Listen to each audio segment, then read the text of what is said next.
Here's a place where all of us can be safe. Our stories of transformation can be safe, and all the things we want to research are safe here. This is Safe Space with Cheyenne. I'm really excited you're here, and I hope you stick around for a while, because I've got a lot to show you before I leave Earth.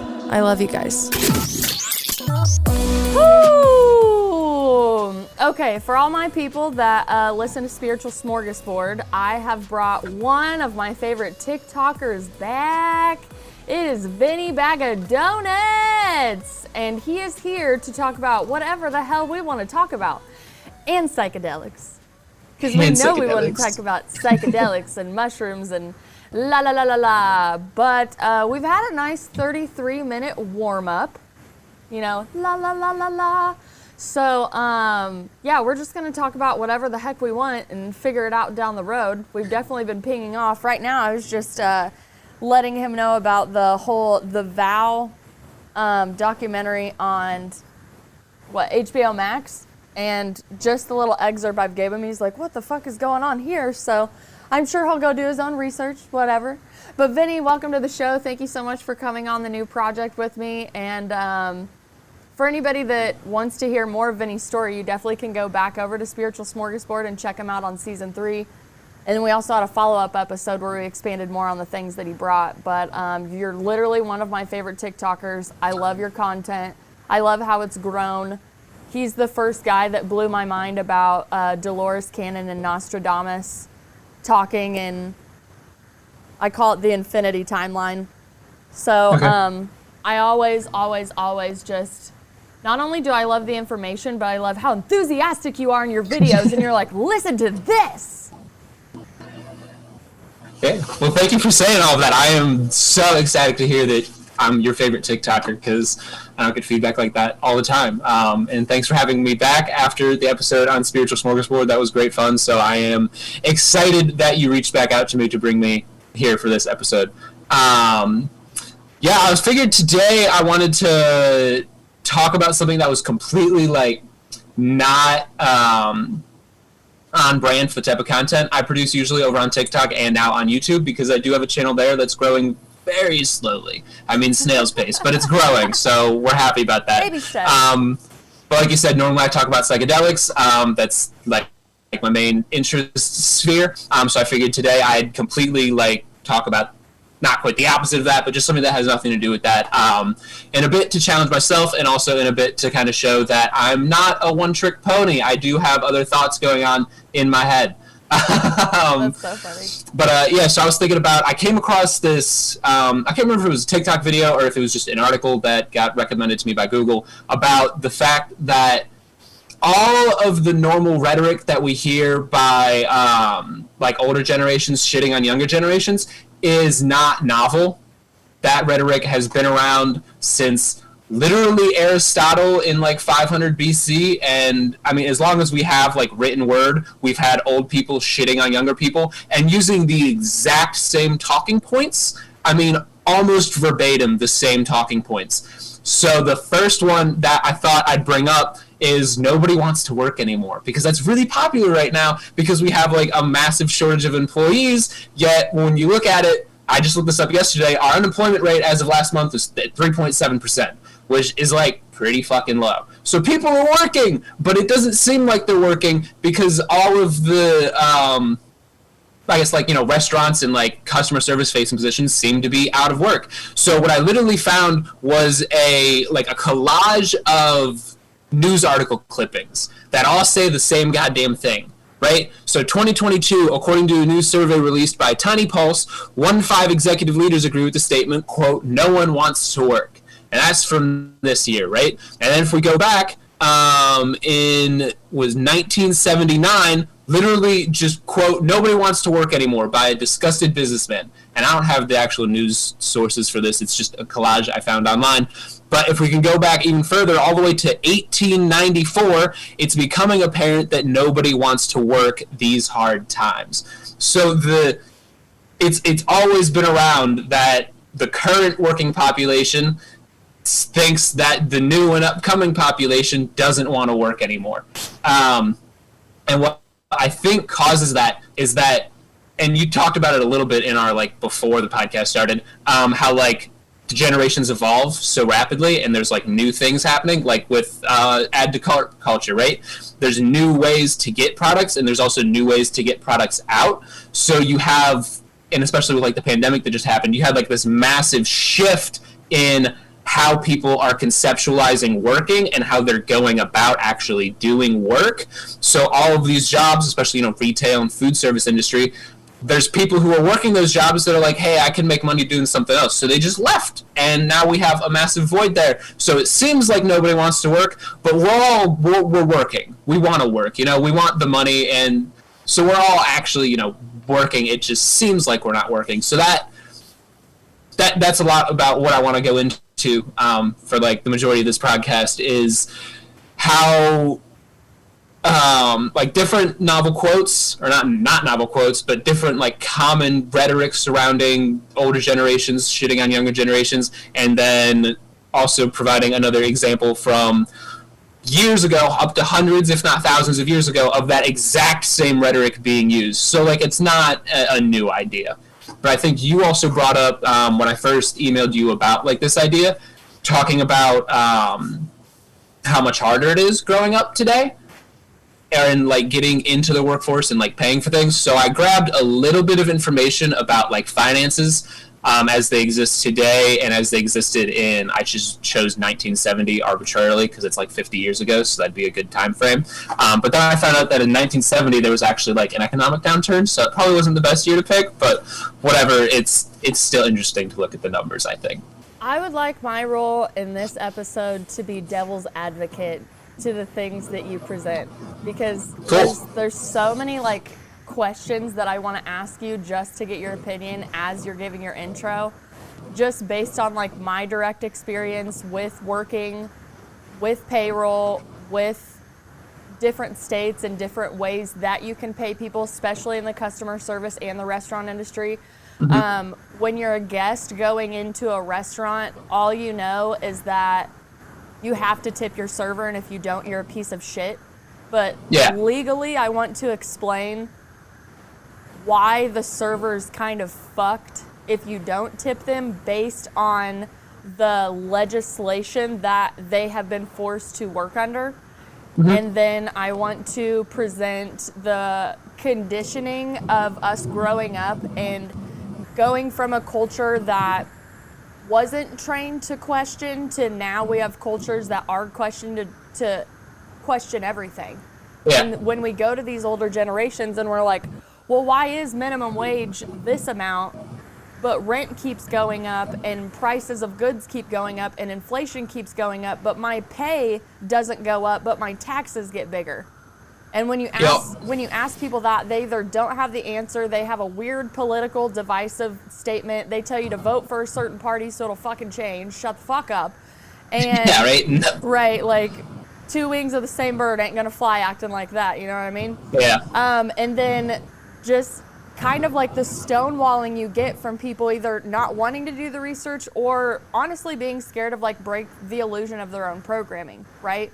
Because if you write it down on paper, just, okay, I make this much, it costs this much to live, all these taxes are taken out, like don't even get me started on if anybody's actually gonna get Social Security by the time we're old and all that stuff. Like, I feel like we could really go down like coin it like a conspiracy rabbit hole, but we're really just like observing and not attaching to any of the things that we're discussing today. We're just like, we're asking why. Why is it this way? Who implemented this? And again, like my direct experience, thank God, like I understand a lot of the back office stuff that people don't see when they're walking into these businesses. All they want to see is someone being like, your job's not hard, why don't you want to work? And it's just like, I would like to work, but I actually just found out that my time and my energy are the two biggest currencies. Mm-hmm. Money's not the biggest currency, that's what we've been trained to, right? But now that I find out that I can actually maximize my time, keep more of my energy for myself and the things that I want to do for my life, I'm not adhering to the standard that I was indoctrinated in to believe. Yeah. And that's really fucking hard to break away from. So that's why I was like, I want to be the devil's advocate, not necessarily towards you, but towards your articles, because this is something that I have always questioned, even when I was deep in my corporate job and I took my salary and I believed in the ladder of get the job, get the 401k, get the retirement plan, get the promotions, because I got all of that shit and my soul was sucked fucking dry and I was dead inside, and I was like, this is life? This is not life. You know what I mean? Exactly. So I definitely want you to take it away, but I have some strong interjections that I'm excited to share with you. Of course. Go for it. Let's just start with the working topic. And I think I agree with a lot of like the direction that you were going. The reason it seems like people don't want to work anymore is, like I said, we're finding different ways to work, and our values surrounding work are completely different. You know, the conditioning, especially like growing up, is, you know, you go to work 8 hours a day, you clock in, you do your shit, you clock out, and that's it. And then you add it all up, and that's 8 hours a day, 5 days a week, 52 weeks a year for what? 40, 50 years or whatever. I mean, people aren't even retiring anymore. They're just dying still at work. It's like 75 now. Yeah, exactly. I mean, I got checked out by a cashier this morning who was like in her late 60s. I'm like, how? It makes me like sick to see people still that old, still working. And I know there's like some people that just like continue working because like they want to be doing something, which is fine. But then there are also people who are like still relying on having a job at that age. And I'm like, oh, you know? So I think that there's been a massive cultural shift surrounding the way that the up and coming working generation views work. It is no longer, what's the word I want to use here?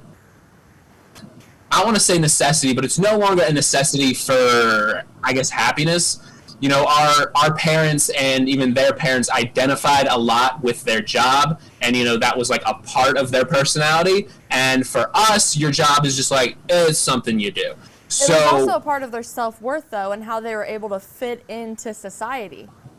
Exactly. I'm a doctor, I'm a janitor. Which one are you going to be more gummy to? Which one are you going to be like, oh, what'd you do to fuck up your life that you became a janitor? And it's like, janitors actually make really good money, you fucking Janitors asshole. make great money. They make great fucking money, and most of them are part of unions. Like the perception that I am my job, and if I don't have this great title, this thing behind my name, then I'm not going to go and be accepted by higher ranks of society, that all of us at the end of the day, like, we all just want to fit in wherever we want to fit in at. But that higher society, that when you walk into a room, everybody goes, oh my God, do you know what they do? Oh, they're so successful, they're so wonderful, blah, blah, blah, blah, blah. Like, at the end of the day, everybody kind of wants that. But it's just kind of fucking weird that we somehow have trained each other to... It's kind of like a Muhammad Ali quote I watched where he was like, I always watch people, and if they weren't nice to the serving staff, then I really didn't trust them, because the only reason you're being nice to me is because I'm the successful boxer, I'm this. But if that were me as the waiter, you wouldn't have even given me the time of day. Yeah, exactly. Yeah, so I definitely think that like kind of ideology is going away, where you are your job, and people are putting, especially like people my age, are putting less value into the title of the job that they work, and it's more about how much can you get away with not doing, and how much time do you have for yourself now?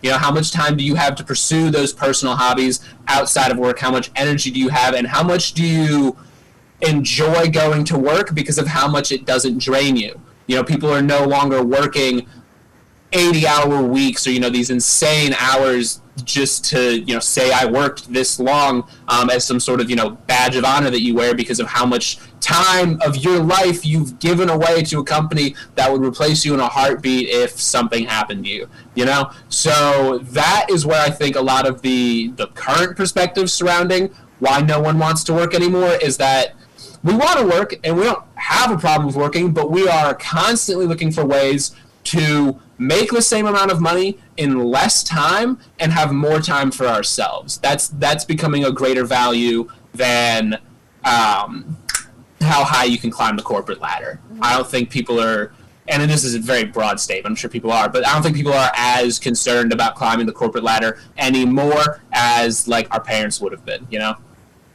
Absolutely. And I mean, obviously you really have to give it to 2020 for all of us having to face ourselves.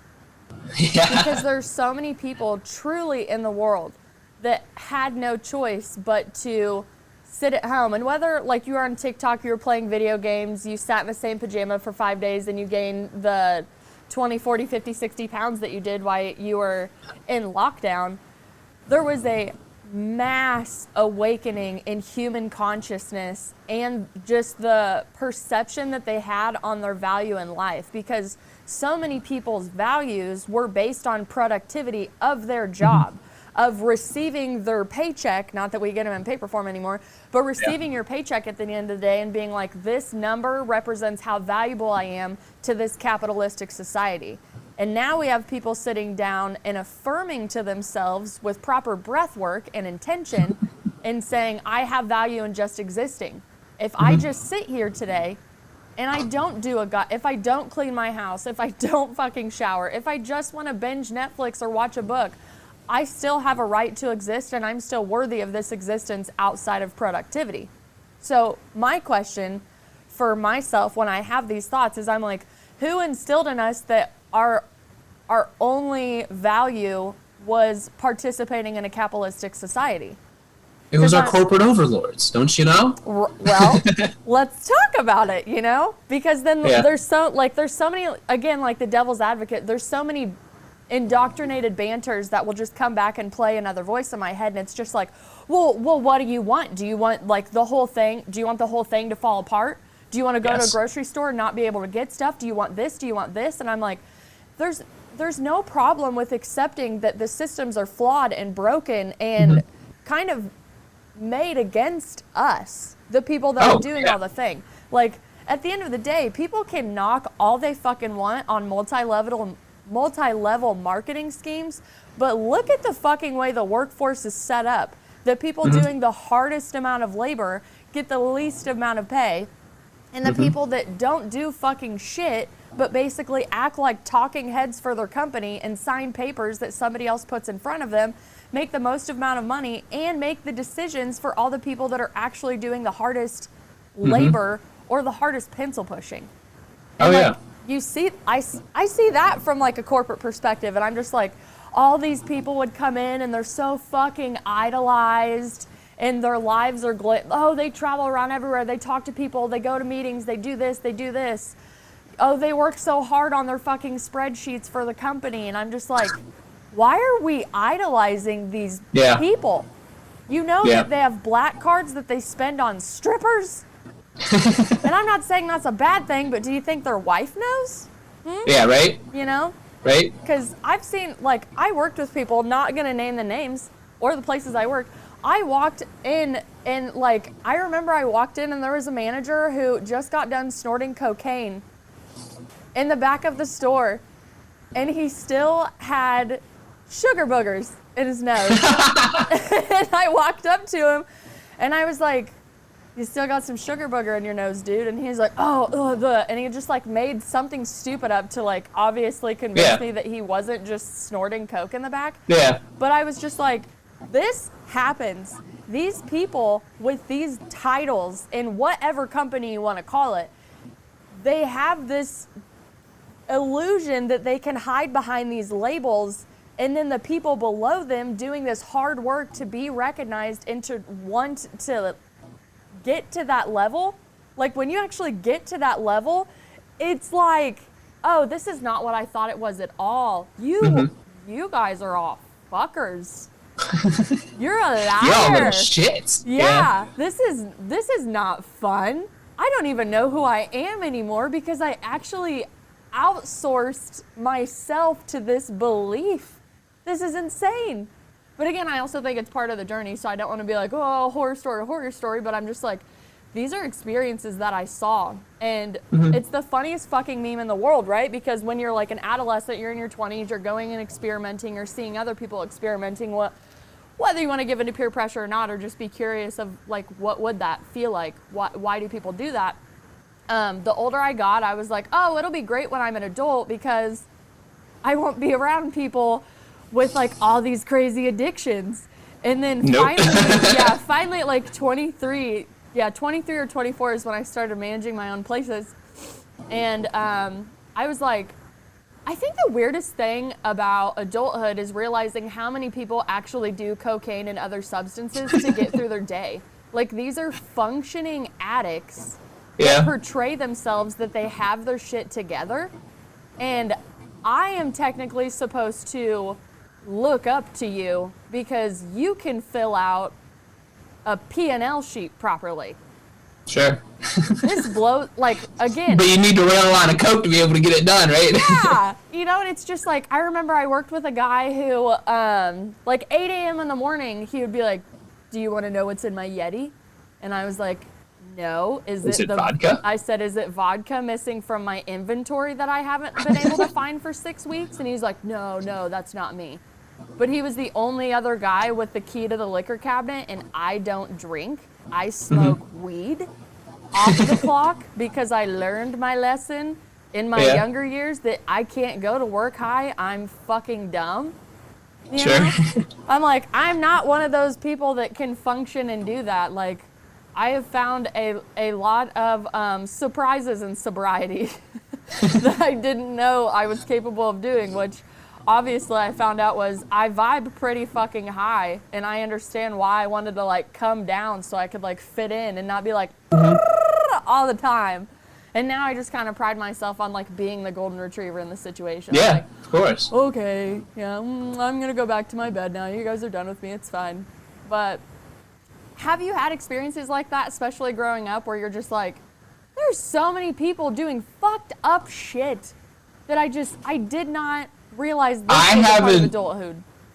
Yeah, I haven't made it high enough in any like capacity at my jobs. Like my, I guess not most recent job, but I was like a manager at like a very small grocery store, and like the only person really above me was the person who owned the store, and he wasn't fucking insane like that. I mean, he was a goofball, but he wasn't like doing a bunch of cocaine and stealing fucking liquor from shit.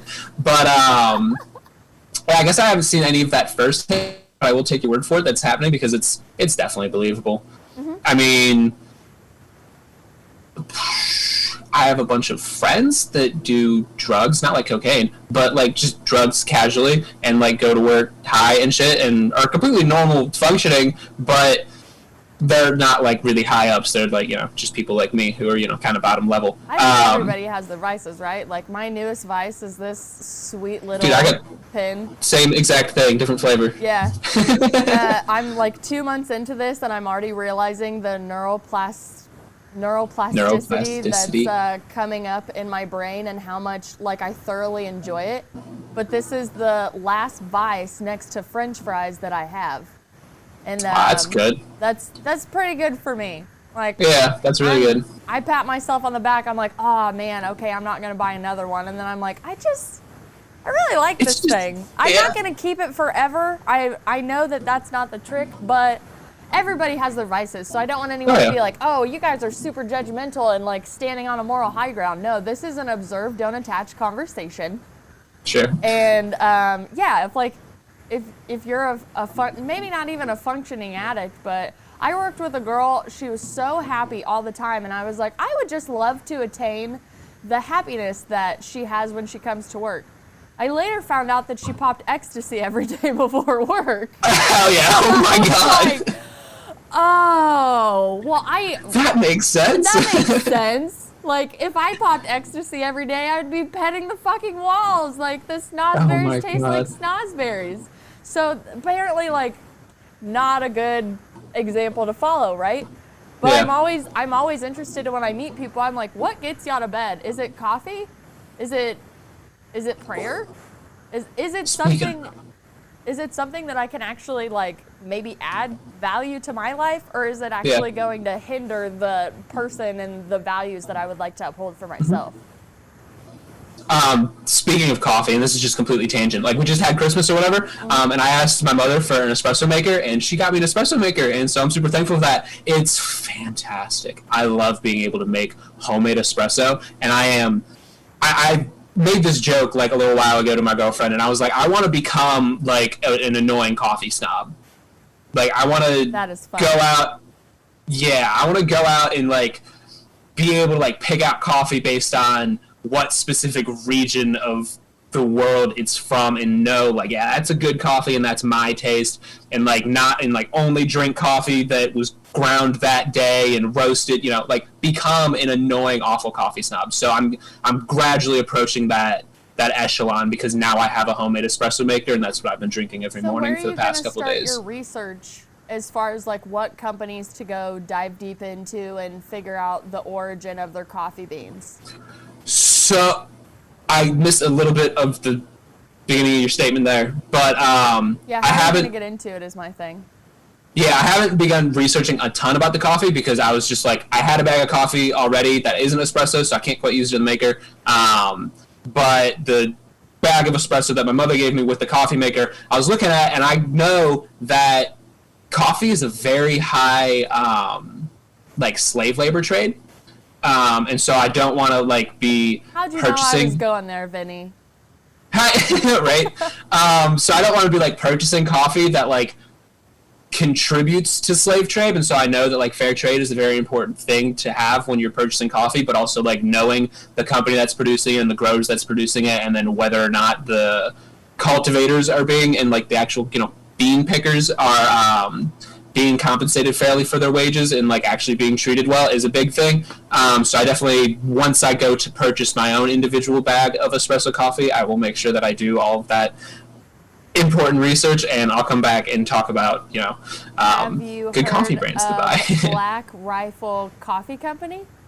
Black Rifle, I haven't. I just finished up a bag of Death Wish. That stuff was pretty good. I've never heard Death of Wish. It's supposed to have like the highest caffeine content of any coffee, although caffeine in coffee doesn't affect me as much as I feel like it should. Because I had a whole cup of espresso this morning, and I could probably have another right now, and I wouldn't be like jittery. Because I am also, I guess, just kind of naturally energetic. Mm-hmm. So I just like coffee. I mean, the flavor of it. I drink. Recently, I've been drinking it just straight black, but yes, now I just drink it for like the flavor of it, I guess. That's good though. So Black Rifle, I'll speak from when I don't know what it's evolved to. It's pretty huge now. But it started out as veterans, like United States veterans making it, so like they would fund a bunch of veteran projects and stuff. My favorite story about it, like my brother's the influence of our family. Like he'll bring a product and he'll be like, hey, try this works for me. And then before you know it, everybody in our family is ordering it. So my mom was buying so much Black Rifle coffee. She was buying the t-shirts, the mugs, everything. And I took my husband, now my boyfriend at the time, back home to meet my family for the first time. And I was like, okay, family, like, be normal. He hasn't proposed yet, right? And we walk out of my bedroom. It's probably the second interaction my boyfriend's had with my mom. We walk out, and my mom's kneading dough on the counter. She's making homemade bread. And she's like, hi, guys, good morning. Do you want some coffee? And he's like, oh yeah, I'd love a cup. And she goes, okay, well, I'm out of my regular coffee, but I have better than a blowjob in the coffee maker. So if you want some of that, it's from Black Rifle Coffee. And she goes, but be careful, it's got quite a punch. And like, she doesn't skip a fucking beat. And oh like, like right when we wake up, I was like, Mom, come on. Like, God, because like, we're very open dialogue family. We'll talk about anything. Sure. But this company did such a good job at naming their coffee flavors, just funny fucking shit that you can talk about. So better than a blowjob was like my mom would wake up and she'd just be giggling making her coffee because it was like such a funny, vulgar thing. And they have so many things, but they have levels of like, how jacked do you want to be with your coffee? Because there's like regular stuff where you're like, I'm not going to shake. And then there's other stuff where it's like, I'm a fucking rocket and I'm about to take off. Oh my God. We usually still get gifted it. I know that we just got some for Christmas, and it's a staple in most of the gifts that we get. Like my mom just enjoys finding like funny products like that and being like, I hope you enjoy your blowjob coffee. Love you guys.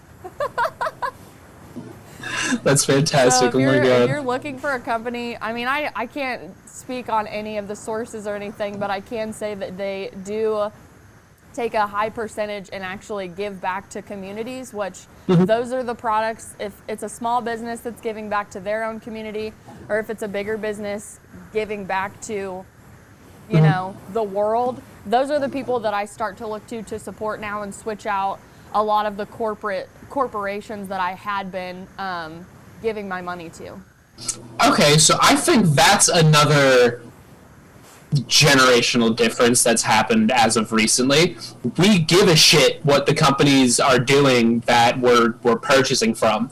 Beforehand, it was, you know, whoever's the biggest company that makes the best ad, and now it's like we're actually looking into who's running the company, what's happening with the company behind the scenes, and whether or not we're going to give this company our money because of how they're treating their employees. Like, literally this year, I think was it Kraft Foods, or was it, I don't think it was Kellogg's, but they took all of the little labels off of their box. It was Pop-Tarts. Whoever makes Pop-Tarts, I think that might be Kellogg's. They took the label off of the box because there was this big fucking thing about how shittily they were treating their employees, and so now you wouldn't recognize what is a Kellogg's brand, so you'd continue to support Kellogg's without even knowing it, because like they had to adjust every single product that they sold and how it was being displayed on the shelves because of how conscious consumers are today about who they're supporting. So I stopped purchasing like Pop-Tarts, and even Cheez-Its was a big one that I was upset about, because Cheez-Its was, I can't remember if it was Kellogg's or if it was like a subsidiary or whatever the fuck, but Cheez-Its was also in there, and I was upset about that because I love Cheez-Its, but I haven't had them since, and it makes me sad. Have you ever tried big Cheez-Its? They're like this big. Like the extra big ones? Yeah, they're fantastic. So I obsessed with those, grew up on them. Like, I used to send boxes of them, like, or I shouldn't say my mom sent care packages when my brother and sister were in Iraq of big Cheez-Its, like big fucking supporter my whole life. Oh my God. Yeah. I started getting into researching the chemicals on the back of my labels, doing my own research to figure out what carcinogens and synthetic chemicals that my body was refusing to break down were in. And one of the last things that I started researching was the chemicals in my big Cheez-Its. And when you go to clean eating and eating like really fucking good greens, good fruits, cutting out all the processed, your taste buds start changing because there's so much bullshit in it that it actually suppresses your taste buds, where you have to have more seasonings on top. So I was salting the fuck out of everything because I couldn't taste it. So in about a 6-week period, my taste buds were like overchanging. I was getting good, and then I would still have random cravings for like all the fun, shitty food I like to eat. Yeah. And we put Cheez-Its in the freezer because they're fucking delicious. It's something my husband taught me. And I put a Cheez-It in my mouth one day, and it literally tasted like chemicals to me. The crispy, wonderful, cheesy, salty, delicious taste that I used to fucking thrive on for basically a dopamine hit. I was like, why does this taste like chemicals? That's so weird. And I was scared because I could already feel it coming up that I was ingesting something that was not for my better self. Yeah. And then I ended up having to cut it out completely, where even when I still go to the grocery store these days, I see them on the shelf and I go, oh, baby, why'd you have to do that? You know, and I was just like, for my health, I understand that there are chemicals in here that are not good for my body. I'm not going to get into a whole conspiracy thing where it's like trying to dumb me down and fucking kill me, but that product's not good for my body. So I actually, no matter how much I love it, I have to move on. Now, back to your thing about not only supporting what the companies, like, let's talk about companies' belief systems and how I loved Chick-fil-A when I moved to Kansas City. I had never grown up around a Chick-fil-A. I was 23 years old when I was able to go to a Chick-fil-A whenever the fuck I wanted, right? And I was like, I fucking love chicken, and I love fucking waffle fries, and I love the Polynesian sauce that they have. Obsessed. And then one of my friends, who is a really hot lesbian, said, fuck Chick-fil-A, they hate gay people. And I go, dude, what are you talking about? And she goes, I checked out their paperwork, like where they're spending all of our money, and they donate hundreds of thousands of dollars to groups against gay people and even potential conversion camps. And I was like, what are the beliefs of the founders of Chick-fil-A? And it's fucking everywhere. Go check out what they actually believe and what goes down their pyramid. Same thing with Hobby Lobby. Hobby Lobby is a very strict religious family that puts their values into their store, and going into this store, yes, I fucking love Hobby Lobby. I love going through there. It's like going into fucking Target. You're like, oh my God, I want to buy everything. I'm going to redo my whole house. But when I give my money to this company, are you going to take my money I just gave to you and hurt people that I love based on your limited belief system? Because if you're going to do that, I'm not going to support you. And that, I truly think, is a turning point because of the information that we're able to access now that we couldn't be able to. There used to be a middleman, and there used to be a very fucking thick red cover where they're like, look at us, we're good. We fucking donated shit to starving kids. Yeah, we're awesome. And then you find out shell corporations, tax write-off for corporations, donations being written off. Hey, you have $1 billion in taxes. Well, I have an art collection I can just donate. Now I don't owe you $1 billion. Now roads don't get fixed, and all the taxes that I'm actually paying are actually fixing the roads. Not the corporations aren't paying for shit. Like, don't even get me fucking started on the fact that Amazon doesn't pay shit in taxes. Oh yeah, absolutely nothing. Yeah. And then when they come in and they negotiate, like, I believe I was hearing when I worked in Oklahoma, they put an Amazon facility there, and Oklahoma basically like gave them the land. They're just like, oh no, we're so excited to have all of these job opportunities for all of our people. We know that you really aren't treating people properly, but God, we're so excited to have the jobs, and you're gonna get this tax break, and we're gonna take care of all of this, and like all of these weird fucking back office things. I'm like, how is this okay, and how is this continuing to happen? This is not supporting humanity, this is oppressing it more. And people that are talking about it, they're basically on the same, oh no, they're going against society. They're rebellious, they're anarchists, and it's just like, no, I'm just asking why this is possible, and not even from a legal standpoint, because just because it's legal doesn't mean it's morally correct. Of course. There's so much morally bankrupt shit in business to the point that we've been indoctrinated with the phase, it's just business. Oh, it's just business.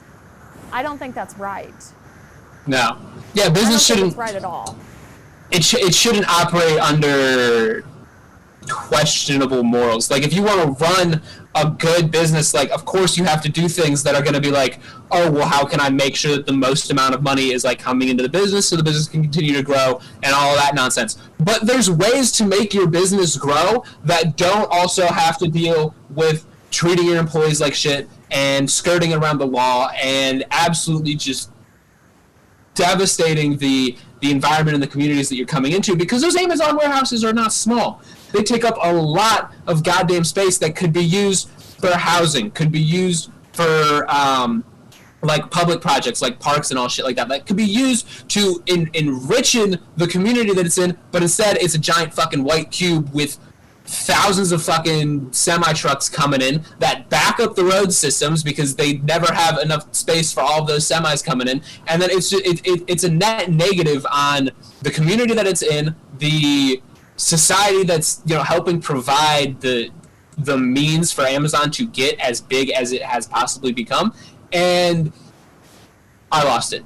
But you understand what I was saying, is that it's a net drain, and there's ways to like operate a company without draining on the society, and that's why our generation and our, I guess, age group is so concerned about how our companies are operating, is because we want to see the companies that are doing the most good being the most successful.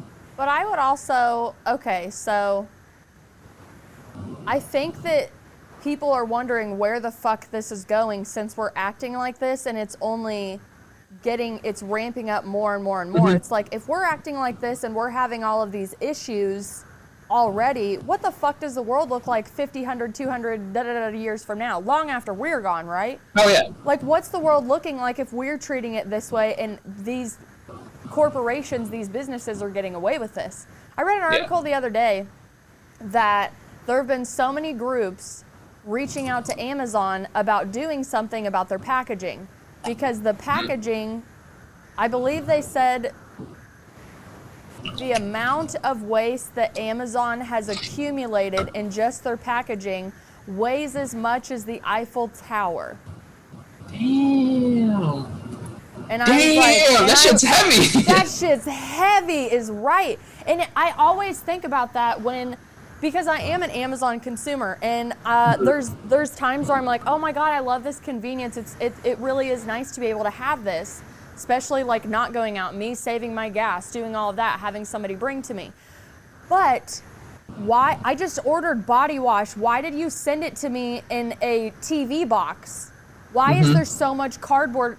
Why is there all of this packaging? And now it's put on the consumer to be like, well, you just need to go recycle it.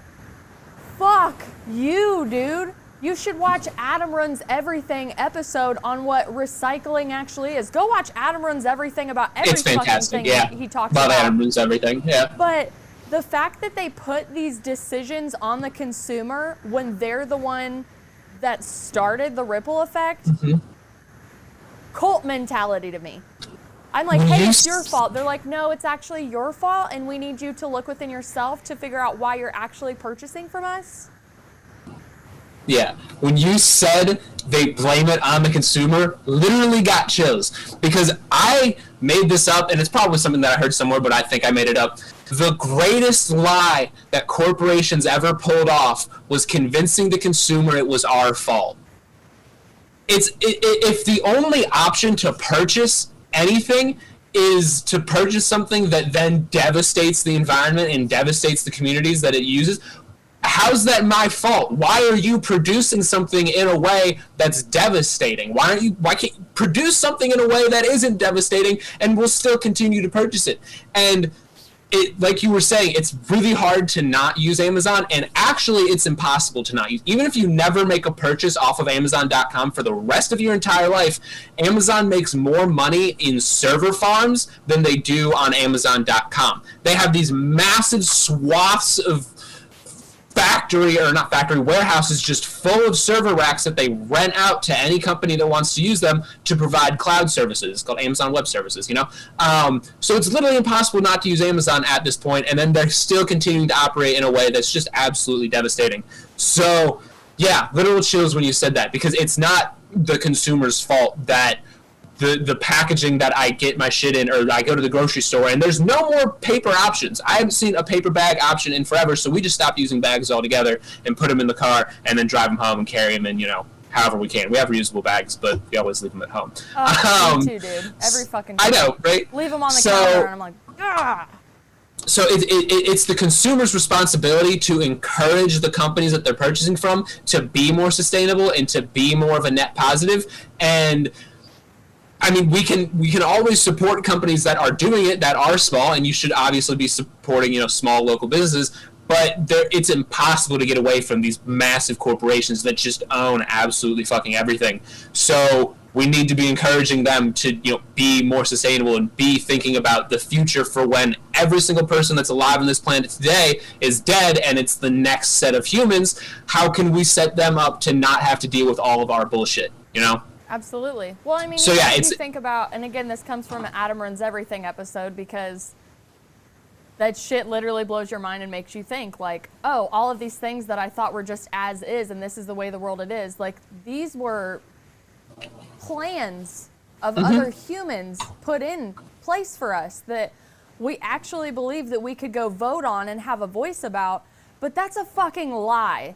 Because when it came between, are we going to make all of our products out of hemp or out of plastic? Did hemp farmers have the money to lobby that hemp was better? Or did the plastic companies have enough propaganda to convince you that hemp is basically fucking drugs and we can't make our products out of drugs? And plastic's great and it's cheaper to make and it caused more jobs, and then the jobs fucking make tax money to infuse to the communities. Like, literally, our whole fucking world is propaganda and marketing. Our roadways that we're on, Adam Runs Everything, once again, when we switched from a bunch of cars and humans in the roads to, now we want to make cars, but then people were getting hit by cars, they came up with the propaganda of jaywalkers. and they put it back on the person walking in the roadway, and they're like, roads are for cars, not for horse and buggies, and not for people. And you eventually got people to believe in it and then turn against each other. Like, oh my God, my son got hit on the road the other day. And it's like, well, what was he doing in the road? Roads are for cars. And it's just like, no, that's propaganda. Recycling companies. My favorite thing that I found out was big corporations bought recycling companies, put the recycling bin up there, and then they convince the consumer that you can purchase as much plastic as you want because it's okay. You'll recycle it and we'll go make a fucking hairbrush and sell it back to you. More expensive because now it's recycled and it's a fucking selling point. But when you look at what is actually recyclable and what is actually not, like for instance, if I put all of my cardboard in my recycling bin and then I order a pizza and then I put the pizza box in all of the accepted cardboard, the grease on the pizza box has actually contaminated the whole trash can of cardboard. In my mind as the consumer, I've done a good job. I've separated my waste from what we can reuse. Both of those trash cans go to the facility, whether they're owned from the same company, whether they're set at a different address, and there is a huge percentage of recyclables that actually just still go into landfills, but we don't see that part, and we are convinced in our own illusion and the propaganda that is sold to us that I'm doing a good job. It's okay if I just recycle my plastic bottles.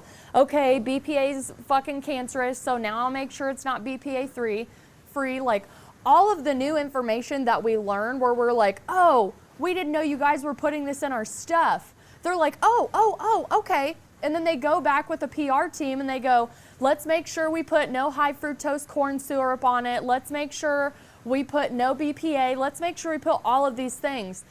And you flip your label around and now you have words like natural flavors and fragrance, which if you check the lobbying on it and you see legally what chemicals they do not have to disclose to you in the word fragrance or the word natural flavors, you will throw all of your fucking products away. I got fucking duped last night. I'm so glad I brought this up. I found these popsicles and like I really wanted to eat like just straight up like frozen fruit popsicles, shit that wasn't fucking bad for me, right? And I was like, I'm pretty sure like I found a good company to do this. I put the popsicle in my mouth and I immediately went, this is fucking bullshit. Threw the popsicle, grabbed the box out of the back, and as I read the back, I saw a synthetic version of high fructose corn syrup. I found some, like 2 different versions of gum, Guma gum, gamma, some fucking gum, which is fucking awful. It will get stuck in your gut and cause horrible inflammation. And the added sugar that they didn't have to disclose under natural flavors was 19 grams of added sugar to this supposed marketed no high fructose corn syrup, 80 calories, all natural fruit, all natural flavors. Tropicana orange juice. The concentrate for Tropicana orange juice is made in the same fucking facility that perfume fragrances are made in. It's made out of the same chemical basis. They're the same synthetic components in perfume that we're being sold is 100% oranges. But cut a fucking orange open, make your own orange juice, and see how fast the oxidation rate in 100% orange juice actually lasts in your fridge. Not fucking enough. This is where preservatives come in. This is where sealants come in. There are a lot of ways that we can actually preserve food that we make, but we are actually going to have to give up the instant gratification in the products that we have convinced ourselves are still healthy for us. And I used to have eczema. My daughter was born with a precursor to eczema. The baby food, the baby juices, processed foods were inflaming her just from the age of 1 to 3. And I was like, I have to figure this out. I have to stop this. I don't want her going through the same fucking ugly duckling scenario that I went through my whole life, because I could never figure out why my body was fucking working against me, which eczema is more of a gut intake, right? So we're talking about serotonin levels connected to your mood. We're talking about just 100% gut health. So I started juicing my own stuff at home. I started doing a lot of clean eating. And then I realized in a weird way, as poisonous as the world is, that as much as I wanted my kid to be as healthy as she possibly could, if I raise her this way up until the age of 18, I still felt like she was going to be like, well, what's that like out there? Like, I know my mom has trained me that like all that's kind of like poison and it's not good for your body. Like, my body is my temple type stuff. But wouldn't I be doing her a disservice with not treating her like a hybrid? Like, I had to figure it out in the world. Because I grew up on ramen noodles. I'm still alive. Yeah, right. I can't believe that I'm as healthy as I am with ingesting that much plastic and sodium levels. So I don't raise her as like, oh, you're a vegan, you're a vegetarian, we don't do this, we don't do this. We educate ourselves as much as possible. We understand that we are out of control of a lot of the things that are in our food, but there are companies out there that are doing it correctly, but those price points are higher. So now it's a privilege to be able to be fed food that doesn't have poison in it or as much. And you gotta ask yourself again, why? Why is there a health food aisle in a grocery store? Right? When did it become I saw this the other day, when did it become a selling point that food has all natural ingredients? When did it become a selling point that cancer-causing agents are not sprayed on my food? Yeah, exactly, yeah. When the fuck did that happen to where the food that I'm eating, it's now more expensive and an actual selling point that it's not going to kill me? At what point in time did that actually start fucking happening? I have no idea when. All the GMO stuff, right? You have the non-GMO project ramping up all of their products and educating people on the science of what GMOs actually do to bodies, which according to their research, it actually pokes holes in human cells. When I heard that, I was like, the fuck? Now I gotta go through my cabinets again. I have to God damn it. Yeah, damn it. I thought I was doing so good. I have to go through, I have to identify the 8 GMO seeds that they have sold to these companies and sold to these farmers to use. And then I have to go and find out the ones that aren't GMO, that I'm actually able to feel comfortable enough. And then I have to ingest it. I have to experience it, and I have to see if anything happens negatively to my body. Because inflammation can be caused by so many things in your environment. It's just not about the food that you ingest. It could be fucking shit in the air. It could dirt on the ground. Like, it's not just the food you ingest, but it's like, if you want a strict awareness on taking care of your body, you will go down the worst rabbit holes of your life and feel so fucking betrayed from these companies that have commercials on fucking TV where it's like, hey, make Campbell's soup for your kids. La la la. And it's just like, okay, well, what's in Campbell's soup? Why did Roundup kill all the dandelions and then sell synthetic heart medication? Why? Why? Why? Why is this happening? What is going on here? And why is it happening to everybody? And most people, like, they're fine. They don't need their illusions broke. It's a little too much for them. They didn't come here for that. That's okay. That's okay. Like, not everybody needs to wake up. If you're fine where you are, that's fine. But for me, I can't fucking stand not knowing why these systems are put in place this way. I don't understand it. It looks like a suppression of human consciousness to me when you look at the way that it affects our brains, that it affects our body, and we get sick and we go to the doctor that looks like the medical mafia. I do not feel healed. I do not feel comforted. I feel like I'm a part of a system.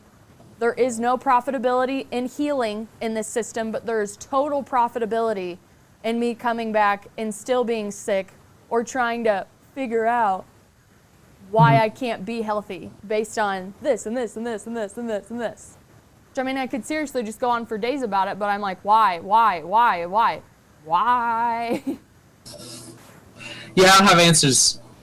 I don't have any answers for any of that. I mean, you can say, simply put, follow the money, but I mean, you'd think if it were that simple, it's more expensive and now more profitable to do things the healthy way. So why isn't that?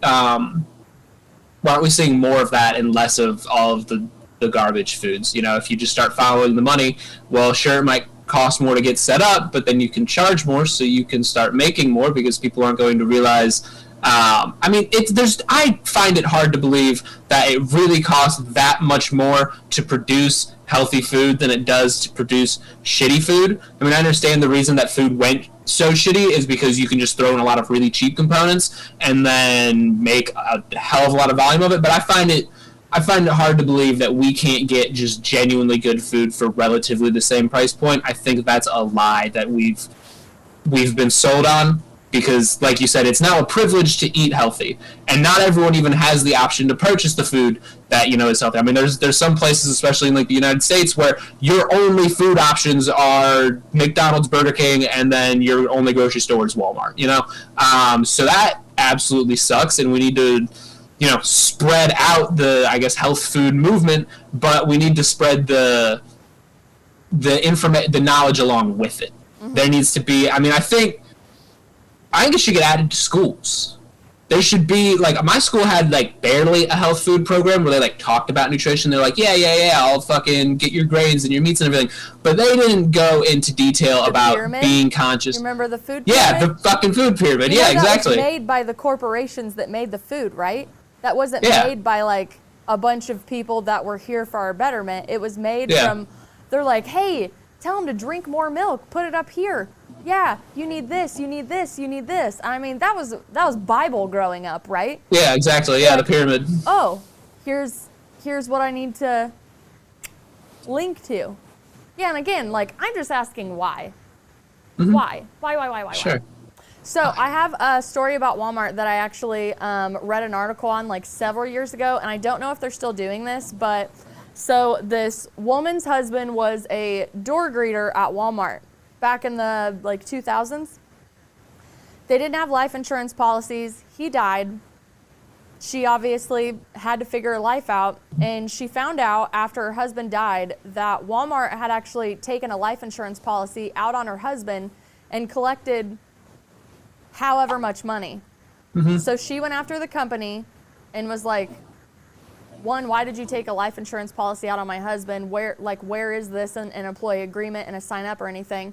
And apparently, when these people signed up for employment with Walmart, they were participating in activating a life insurance policy on them. So if you were an employee of Walmart and you died while you were still employed by them, they were able to cash out a life insurance policy on you. What kind of fucking dystopian hell shit is that?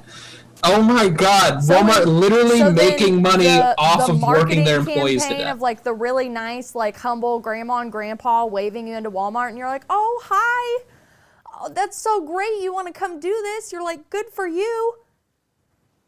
But then this article comes out about this woman suing Walmart. Yeah. And I was like, I had a friend that worked there, and I was like, does Walmart have a life insurance policy on you in your employment agreement? And she's like, what? And I was like, I'm literally just asking why. I'm not condemning. I'm not convicting. I'm not. Yeah. I just want to know. I don't remember the end of the conversation. I don't know if she actually went in and found one. I don't know if they even convinced people that it was for their betterment. But that woman was out on her ass after her husband died. He was the person still providing for her because that was still the generational thing. Like the wife was at home, the husband went and worked. I don't know. I don't think she ever got the money. I don't know. I think it just blew up in Walmart's face, and they probably had a great PR team because they're an extremely huge conglomerate. But I was like, let's go back to morality. What's the morality in that situation where you took life insurance policies out on your people and you were able to pass that as profitability on a spreadsheet? And whoever came up with that was like, hey, Bill, thanks for the extra $500 million, gazillion, billion dollars a year on the death of our employees. Fucking gem of an idea. I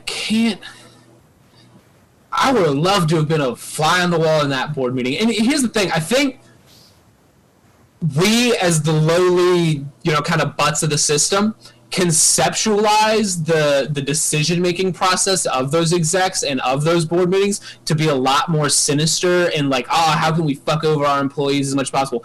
I I wouldn't be surprised to find out that it was a casual conversation that happened without much of a second thought over a water cooler. You know, it was like, hey, we should take out life insurance policies on our elderly employees, and the guy's like, yeah, probably, and then they just wrote it into the contract, and like that was it. Like, I guarantee there was not some shady, you know, people in a dimly lit boardroom, you know, but it's numbers. You're a fucking number. Yeah, only numbers. Yeah, they don't care about you. Yeah, you are a workforce. You are fucking cattle lining up. Yeah, the executives of these companies and the people running the operation are so far removed from the bottom level, you know, labor, that they only see the numbers coming in the spreadsheets and how can we make these numbers better. So they don't conceptualize how that's going to affect, or even stop to think about how that's going to affect the actual laborers and the actual people making the company run and operate. So I think there needs to be a day or a holiday or something where all of the high level people at these massive corporations, you know, set a market cap limit on them or whatever, you know, and any company making higher than this market cap, all of the execs and top board people have to work those lowly level positions for that holiday or whatever the fuck. And I guarantee we would see a massive change in the way that these corporations are operating, and, you know, not taking life insurance policies out on their elderly employees so they can make money when they die working for them. And then marketing it as it's just such a great family-oriented experience. Yeah. That's the creepiest part, is when the marketing is it's right in front of that red sheet, and you're like, la la la, we're so good, we love you, we donate money to the community, and then behind the scenes, like, you open the curtains and it's fucking like it's slave labor behind there, and you're like, oh, that's how my products are made? Fuck. So it's just like, how much money not only do they spend on lobbying, but do they spend on marketing this illusion to us that, hey, when you buy from us, you're buying from a really good, honest company. Yeah. What is that? Which I will plug one of my favorite people that I like to use, and one of my sponsors of the show. Not because they're a sponsor of my show, but because they are a full fucking circle company. So it's Leaf and Stone Apothecary. I've been using their products for 4 years now. It's completely revolutionized my health, my face, my hair, my everything. And I just recently interviewed them so they could talk to me about what was their motivation behind starting their apothecary and spreading the power in herbalism. And all of the stuff they make by themselves, and all of their packaging actually is 100% biodegradable. So he said, when we wanted to make a product, we wanted to make it from Mother Earth, and we wanted to make sure it went back to Mother Earth, because we felt it was our responsibility as not only people providing a service to the community, but also living on Mother Earth, that we were able to do this. He goes, there are things out of our control. Like, we have an online store. If we have to package something and send it to you, there are only certain products that we can use that are not biodegradable in the packaging. Mm-hmm. So it always goes back to us being forced to use these products from these companies that have so much money, that we have a voice, but we don't have the money to back up the voices half the time. Now there's more people sticking up. But what I noticed earlier when you were saying, like, now there's big money in the health industry, now there's big money in organic, there's big money in psychedelics and finding yourself and understanding your human purpose. So it's like, there's more of us than there are of them. And that's always been the biggest thing at the end of the day in any underdog story that you have, is whether it's one man standing against the system or it's everybody waking up to the system and going, we do not condone what you're doing. We give you our money, and when we enter into this verbal contract, there should be trust. There should be trust that the products I'm buying from you do not harm me, my family, or my environment. And also, when I give you that money, you do not harm me, my family, or my environment. And that's been completely blurred out and pasted over with fucking bullshit marketing and propaganda. And they're like, no. Oh, don't talk about that. Oh, that's a conspiracy. No, like, and it's just like, as the Nexium documentary would say, you're a suppressive person. You're going against the narrative that we need you to live on. Mm-hmm. And again, like, I'm an Amazon consumer. I still dabble in processed foods. I bless that shit to the nourishment of my body. I do that fucking research, and I'm aware that I live in a poisoned society. I look at the back of my water bottle and go, why the fuck is there sodium in water? Yeah, right? Like, your cholesterol, like, you go to the doctor and you're like, oh, I drink water all the time. Well, what company do you drink? Have you looked at the back? Have you seen the chemicals that go into it? Where is it actually sourced from? Are those water companies moving into small business, like small towns, and actually decimating their fucking water board? Like, let's talk about that. You know, like, what are all of these companies that seem like such a great modern day convenience to us fucking doing to us as a society and for the future generations on Earth? Like, fucking draining the water tables that people have to live on, to the point where the droughts will take over in some areas, where people will actually have to leave their homes because they would have to bus water in from the same companies that took all the fucking water from their water tables. Again, why? Why? Why does it have to be this way? Why? Yeah. Again, I'm just asking the questions. I don't expect anybody to have the answers. I think it's more of like a plant a seed conversation where it's like, why is it this way? And it's not one person, you're right, it's not one group of like shady, weird, fucking men sitting in a dim lit boardroom going, ha ha ha ha ha. But it's just like, when do we get back to the point where we actually are going to take care of the earth that we were given? And are we too far gone? Are we fucked?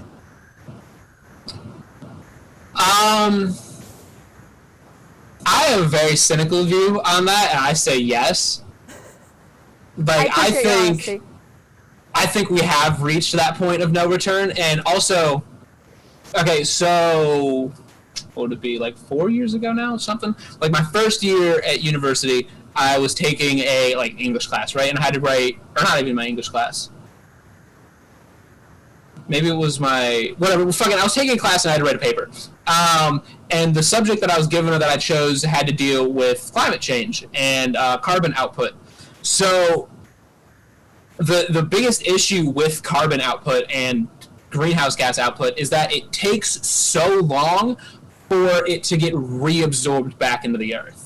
The earth has these natural processes of carbon capture and like ways to keep the atmosphere livable, but it takes a very long time.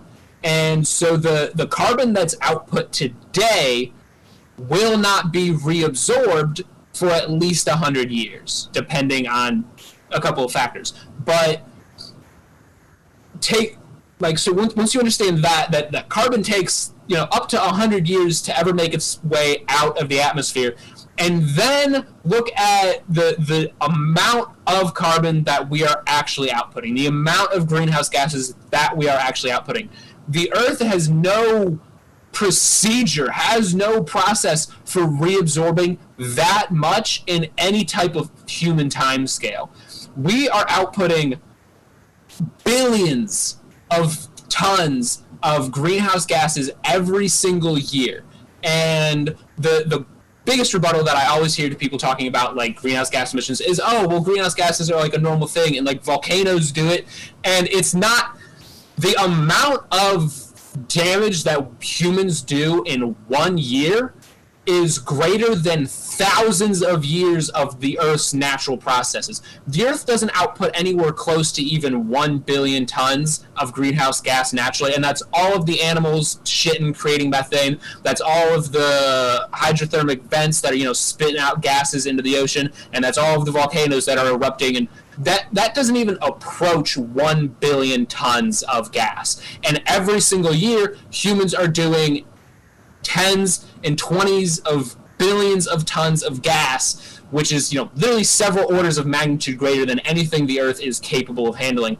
So it is going to be, I mean, if we went carbon neutral tomorrow morning, or actually, what time is it right now? It's noon. By 5 o'clock p.m., if the entire world went carbon neutral, the damage that we cause today would still be affecting us for thousands of years. So that's why I say we are kind of beyond the point of being fucked, and the very best case scenario is that we can create systems that are going to allow us to survive when we do start seeing the effects, the really bad effects, because we're starting to see them now. We're having massive droughts, massive wildfires, hurricanes are getting more severe every single year. You're having people being moved out of areas because of flooding, because of the glaciers melting, and that's only going to get worse. That's not going to stop tomorrow if we stop outputting greenhouse gases. Okay, so we have to set up systems and start thinking about how we're going to persist as humans in what is ultimately going to be a post-apocalyptic future. The droughts are going to get so severe, the flooding is going to get so severe, and the natural disasters are going to get so bad that there will be areas of the earth that are just plainly uninhabitable. And, I mean, you watched the movie Don't Look Up, right? Oh my God. So that actually happened. There was a climate scientist on the news who was a young female talking about how disastrous the effects that we will see, not the effects that we're seeing now, even though they're awful, they're going to be 100 times worse in the future, literally talking about how bad it is. And the news anchor was like, well, why don't we try and make things a little bit more lighthearted on here? And I was like, that's a 1-to-1 of the fucking scene that was in the movie. It's literally like...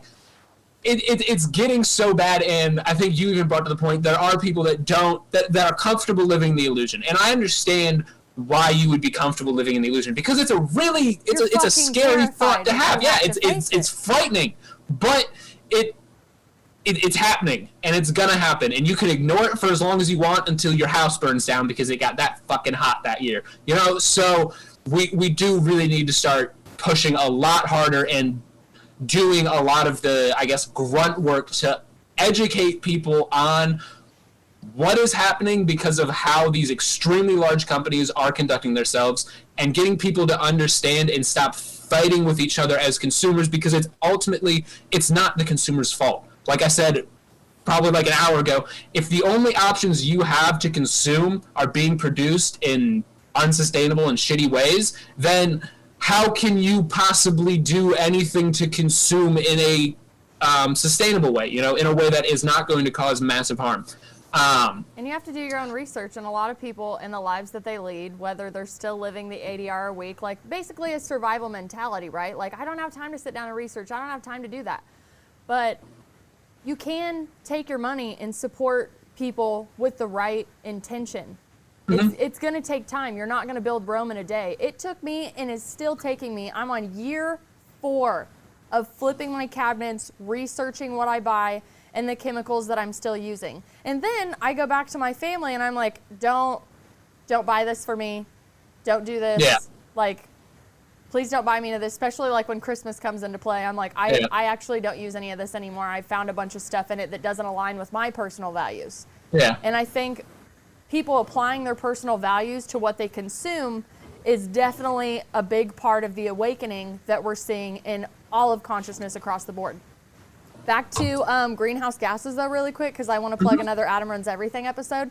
He was talking about the business of, like, industrialized farming, and how, like, okay, so, like, let's go back to the day when we let cows graze out, they eat the food off the land, we take care of the land to make sure that the food that the cows are consuming from the ground, that the meat that we eat will consume, will be healthy for us. Well, industrialized farming has taken the cows, taken the pigs, taken the chickens off of the land, shoved them into a barn-esque type thing, so to speak.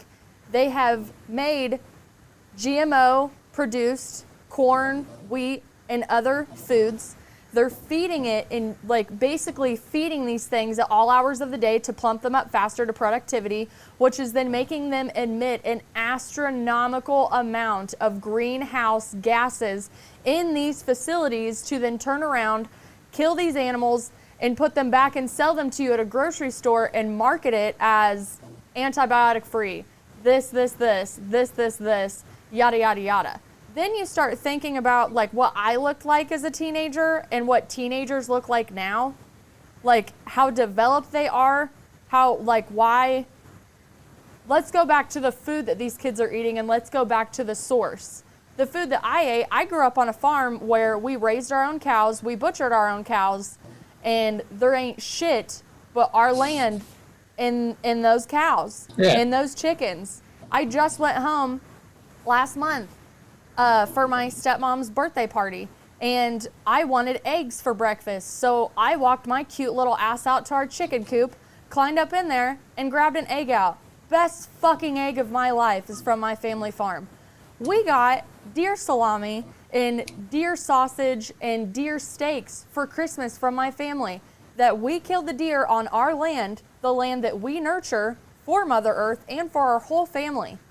We grew corn, we shut corn when we were younger, we gardened, we grew up on canning, and I was obviously growing up on a farm, like I'm just like, I want to get out of here and eat McDonald's. Fuck this shit, right?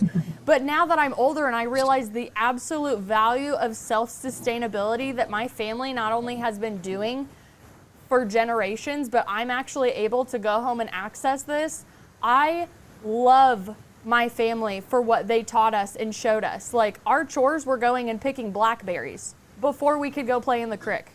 Yes, C-R-I-C-K, and I will always pronounce it that way.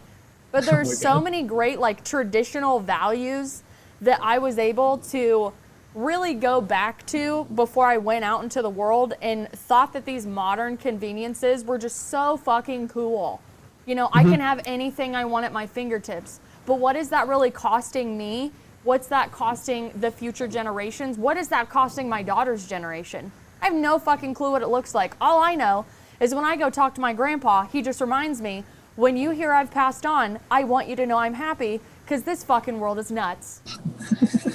Okay? That's fantastic. He's like, I don't fit in anymore and I don't understand it. He goes, and every generation has their time, right? He goes, this isn't necessarily the worst time. This is the worst time because we're living in it. He goes, I've been through so much stuff with how old I've been. He goes, every generation has their crisis. He goes, Cuban Missile Crisis, big fucking deal at the time. Now, just a part of history. But at that time, when you actually believed that building a bomb shelter in your backyard was the only way for you to survive because of what was going on in the political airways, that's terrifying, that's fear-mongering, and it puts you yourself in a survival mentality. Yeah, in the survival situation, yeah. So then if we bring energy into the situation and we talk about the chakra system, the root chakra is the survival. It's the lowest, it's the suppressive, and it's the most broken. Frequency, vibration, energy, Nikola Tesla, Research 369, right? If you keep a massive amount of highly conscious, highly energetic output humans, because we're talking about humans, if you keep all of them suppressed and in a fear frequency, they're easily influenced. They will not speak against the higher powers of the earth, and they'll go and talk to their other friends that are scared, and they'll talk about the media, and they'll consume the media, and they'll, oh my God, did you hear this? Did you hear this? And it's an outsourcing technique of keeping you in a lower vibrational state, but you're also just consuming all of the things that are suppressing you more.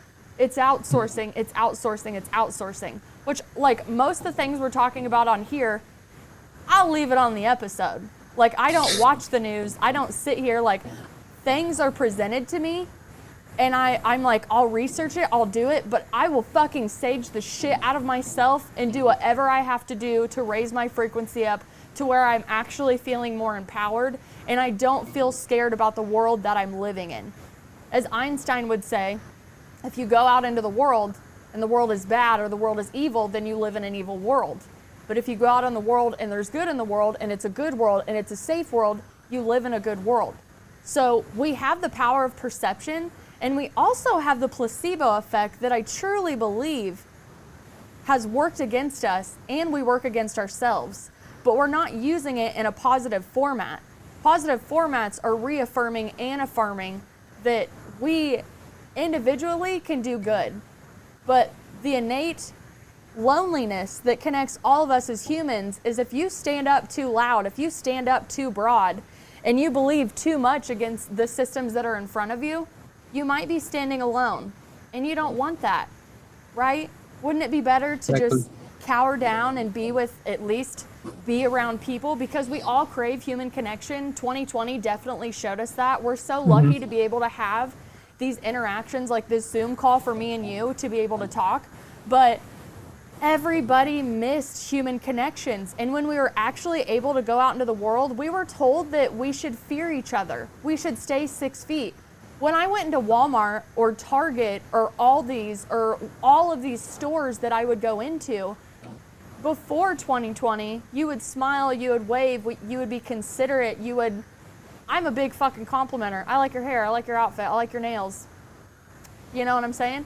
Yeah. Going back in, even after the mask mandates had went away, people wouldn't make eye contact.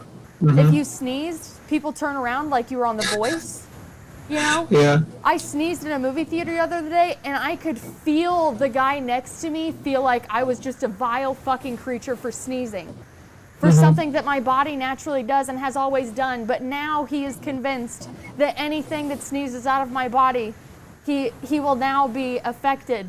He does not believe in his immunity. He does not believe in the antibodies. He does not believe in white blood cells and medicine or anything.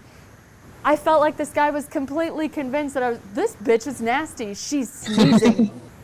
How dare her? That happened to me today, actually. I was walking into the grocery store, and right before I walked through the front door, I could feel it coming on, and so as I'm crossing the threshold, I sneezed into my elbow, and I'm like, oh, I am an absolute menace to everyone in here right now. And I walked in, right behind someone who had a mask on because she was, a little bit older, and I was like, oh, I just ruined your day if you heard that. But isn't it crazy that that's another twitch that I've seen? I was just like, I enjoyed not having to talk to people. I enjoyed a part of the mask because it gave me a reason not to connect on days that I didn't feel like connecting.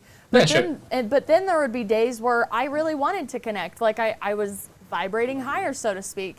And I was just like, oh, this is bad, because if I'm noticing this and I'm acting this way, how many more other people are doing this, and how is this benefiting us? Is this separating us more to where these new systems can come in and separate us, where we crave to be closer, but now we're scared to be together? Because I do believe in my body, but I also believe that we're far past grabbing things from nature and putting them in our body where our body's able to break them down. There's so many fucking chemicals that we ingest every day that are out of our control that truly limit us and make us sick. And then we're just, oh, we'll go to the doctor, they'll go figure it out for you. And I'm not disclaiming that going to the doctor is a horrible thing. I just think that there should be more information out to us where we feel empowered as ourselves to make our own decisions and ask the right questions and not be stonewalled, gaslit, or blocked out of the necessity of greed and profitability. And ultimately, I still believe it's the suppression of human consciousness. If you look at anything that has ever been suppressed, it's because they were powerful in a way that the other people didn't want them to be powerful. So again, you gotta ask the question, why? But for those people that have a hard time breaking their illusions and are terrified, there's products out there for you. There are things that Mother Earth has created, and they are called mushrooms. So if you need your dick knocked in the dirt just for a little while, just to elevate yourself out of your own suffering and give yourself an eagle-eye view, there is a whole billion cajillion dollar market coming on the way. You can get shit that trips you out, and you can get shit that doesn't trip you out, and the mushroom movement is powerful. And you, dude, have the lockdown on educating safety in psychedelic, not only experimenting with it, but testing it, because it's out there. It's kind of like a safe sex movement where we're like, the kids are gonna have sex, just give them condoms. The kids are gonna do the drugs, so why don't you just give them a drug test and make sure there's no fentanyl in there, shall we? But exactly. Let's talk about psychedelics and how you see it improving people being able to then go back into themselves and empower themselves and understand themselves better, so they realize they're here for a bigger purpose than just all the shit we've been talking about. Sure, of course. I have another holiday proposition, and Mushroom Day. Let's replace Christmas with Mushroom Day. Absolutely. Yeah, well, because like if just for like one day a year, like every single person took a handful of mushrooms, I am confident that the next year after that would be a year of the most peaceful, the greatest progress, and the most, I mean, like, it would be a golden year in history if everyone took mushrooms on December 25th. Next year, 2024, would be absolutely like anything we've ever heard or anything we've ever seen before. And yeah, like you said, I do, like, that's not a reasonable thing. You can't just, like, give everyone a bunch of mushrooms. That would be kind of chaos. But I do think that psychedelics are, I actually had a friend say this to me, psychedelics are an extremely important tool for mental development, especially as you become an adult, because what psychedelics do in a very broad sense is they take your default operating method for your brain. Like, chemically, your brain operates in a specific way. There's, specific neural connections that are formed that your brain uses to understand the reality to get you through your day. And what psychedelics do is they break those connections and form completely new, novel connections between areas of your brain that were not previously connected or were not as strongly connected, and allow you to view the world, at least for a temporary amount of time, in a way that quite simply, it would be impossible for you to view the world that way under any other circumstances. Aside from like decades of meditation, because that's possible. But so I think that if we can get psychedelics to the point in our modern cultures that people aren't afraid of them, and they're interested in how to use psychedelics for their own, cognitive development and as ways to not only look inward but look outward in a more objective sense and kind of see things through, that different light, we could see a massive shift in the collective consciousness of how people are, participating in society and how they're acting and what we are, requiring of the society that we're participating in. So I am a, huge advocate for psychedelic use, but I'm also a huge advocate for responsible psychedelic use, because it's completely useless and if not harmful to just be taking psychedelics for the sake of taking psychedelics, because you're not going to be getting the same things out of that you could be if you're going in with a specific intention and with the education on how the compound is actually interacting with you and how these different psychedelic compounds are going to interact with you differently, because literally every single psychedelic is going to do something different to you. So understanding which one is going to do the things that you feel you could benefit the most from will be really important to making that decision on what you're actually going to be taking. So there's a big movement going on right now, not only in just taking, a handful of mushrooms and tripping out, but microdosing. It's been in the news like a ton. And the really nice thing about microdosing is that you don't have to trip. And you don't trip, that's the definition of it, is that you're not going to trip and you're not going to become incapacitated for an entire day, because when you're tripping, let's face it, you're incapacitated. You're not really useful to anyone for a period of time. But with microdosing, you're taking a very small amount of these compounds that is not going to induce a trip-like state, but is going to, start to rewire some of those neural pathways in you and allow you to start perceiving your world differently. People use it for all kinds of different mental ailments. All the way from like PTSD and depression to just being more like active and having energy. So there's tons of use cases for it. There's a lot of really promising research into the potential benefits of it. And I think that as it gets more popular, we need to make sure that it doesn't become just another money trap for some gigantic corporation to, take what could be a really useful medicine and then use it to ultimately continue to hurt us while advertising itself or positing itself as this extremely useful tool. So we need to make sure that, whoever does start to show up as the psychedelic provider in, North America, we need to make sure that that person or that company is doing it right and is providing psychedelics in a way that are going to be genuinely beneficial to people and not just advertise itself as being beneficial to people. And you have a company that you actually sponsor, correct? Yeah, I haven't worked with them in a couple months. It was like a temporary thing, but I still have my like discount code, which is microdo. But the company is called Schedule 35. They're based out of the United States and Canada, and they specialize in microdosing. However, right around the time that we stopped working together, they sent me a chocolate bar, which they now provide, which has actually like 5 grams worth of psilocybin cubensis mushrooms in it. So they do provide an actual tripping option now, where you can take a bunch and have like a full trip experience. But their primary focus is microdosing, and they make it very easy. They send you these little packets with pre-measured out capsules of just crushed up psilocybin cubensis in it. And I used them for a while, and they were absolutely fantastic. I've actually been thinking about getting some more just because I want to be really productive over my school break right now, because I still have 2 weeks before I have to go back into school. So I want to make sure that I'm really productive over these next couple of weeks. So I might pick up some more for myself. And like I said, they're not still sponsoring me. I'm not still currently working with them. I'd like to work with them again in the future. But if you go to schedule35.co, and after you sign up, the sign-up process is a little involved, but they require Photo ID, a photo ID, so that way they kind of cover their own asses. They're not selling drugs to people under the age of 21. At least in the United States. If you're in Canada, it's like 19. But at any rate, that scares a lot of people off, but it's just to cover their own asses.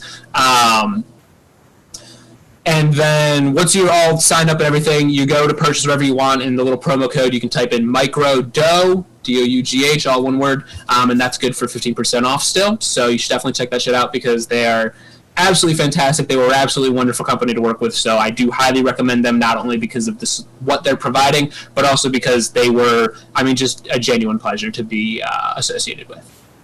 So there's a huge movement in psychedelics and microdosing in the veteran community as far as struggling with their PTSD from what they went through. And I believe in psychedelic research. I believe in the responsibility. I also believe in the results that microdosing has given some of my friends, that whether they were a veteran or not, they were stuck in this shell of depression they couldn't understand. They have been dependent on Western medicine and antidepressants. They have been dependent on behavioral therapy and a lot of like conscious modalities for healing. And my favorite that even I found in my personal experience with psychedelics is I'm able to sit down and breathe and connect with not only a higher power, maybe vibrate to a higher frequency is what you would say, but I'm able to have a conversation with my subconscious where 90% of my conscious actions come from. And that is something that has not only caught on to people that have been labeled as derogatory statements of drug users and trippers and whatever, but it has caught the eye of people, of the right people in society that are actually able to move this research forward. And I'm really, really thankful for that. But just like you, I am also hesitant of the wrong conglomerations latching onto this because they see the money that's about to be thrown into it, and then they sell it to you as, hey, we're here to help you. But again, you have to ask yourself what's going on in the background of these companies. Are they really doing this for all the right reasons? So when you go out and if you want to start microdosing, if you want to start looking at other ways to help yourself, whether it's psychedelic or not, do your fucking research. Absolutely. Do not go to this random fucking person that's growing mushrooms in their basement that sells it more from a recreational standpoint. Be the person who stands up for the plant itself, because it's plant fucking medicine. It's not a drug. Mm-hmm. Like, even going back to when you said like Mushroom Day, like there's a pagan origin story where they would eat magic mushrooms on this day, and that's where the idea of flying reindeer came from, because they were tripping out from these mushrooms and they would be like, oh look, the reindeer are flying. And you can do your own research and read the story on your own. I'm definitely just like like sound biting it in between. But there's so many things in our culture that actually derive from things that let's just call them the ancients now, actually did. There was a connection to spirit and to Mother Earth that these cultures that have been suppressed and erased were doing for a reason. So it's just like the meme that I read was like, why is there so much suffering to the world? He asked to the indigenous man sitting in front of him, cross-legged, meditating. And the guy said, you have disconnected your connection from your spirit, from your source. And you got to ask the question, why are we so far away when we're being told that God is all around us? Why are we suffering so bad? Why are all of these things happening? Why do I feel so alone when I'm in a crowd surrounded by people? Why do I have all of these disorders? Why is hashtag neurodivergent ADHD? Why are all of these labels that I'm given? Why is my diagnosis now a label that I'm not saying it's okay to be proud of the fact that you found what's actually wrong with you, but why don't we go over to the other, like let's go to the Shipibo tribe over in Costa Rica and let's ask them what they actually are observing from their perspective of Western culture. Because if you get their perspective on what's happening in just America alone, and their take on schizophrenia, their take on depression, their take on bipolar, their take on all the way that we're living, and if you open your mind to their perspective, it's mind-blowing. Because at the end of the day, they'll speak of this disconnection between not only the Mother Earth, but ourselves. We're disconnected from ourselves. We're the only living thing on Earth that can be our brain can be disconnected from our heart space, and we're technically surviving. Which when you go back into energy, if you're surviving, you're living at a suppressed root chakra state. The energy from your source cannot go through your body. If you want to look at acupuncture, acupressure, and meridian lines in your body where energy gets stored, energy downloaded into your body and a brain as your thought, as a worry, as this, if you do not face these things, they manifest as dis-eases, D-I-S-eases in your body. Like, let's go back to like body mapping and figuring out why I have this in my knee. What emotional issue just manifested physically on my body? What got stuck in my hippocampus where my short-term and my long-term memory are not integrating my memories properly? Why can't I remember my childhood? Why can't I remember this trauma that happened to me that I blacked out, but actually my body is physically still acting it out? These are all of these questions that you can ask yourself, but there's so many people that don't even know where to start. So I'm not recommending psychedelics is where you start. I'm recommending that you admit to yourself that there are bigger and better and louder ways to view these things. And I've found through certain forms of psychedelic treatments that I was able to literally lift myself out of my own suffering. It's like I became my higher self, and it was just like, look at all of this. Look, I'm going to alleviate your emotions because emotions are a human concept. The soul does not have emotions. The soul is eternal. But I'm going to show you. You're going to have to go back down there and figure this out because that's your role. You're a soul in a human experience, right? You need to experience. So you don't get to do all this research and sit on the sidelines, nor feel like you have a spiritual ego and a moral high ground to be able to preach to everybody about it. But you can walk around and be like, just question, why is that like that? Why am I like this? Why did I just act that way? Is that my ego? Is my ego coming in to protect me? Why did I feel like I need to be protected? And again, I loved bringing up psychedelics because I had a shell of conditioning around me, generational, societal, all of that. And I was just like, I've seen all these people take psychedelics and they've had really great introspective views. And I want that, and I want to feel safe while I'm doing it, so I'm going to do it.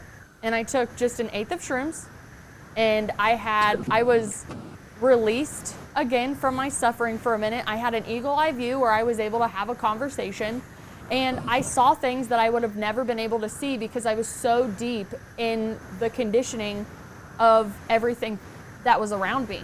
Does that mean that when I got fucking sober and the plants stopped dancing in front of me and I couldn't see colors dancing in the wind, that I had figured it all out?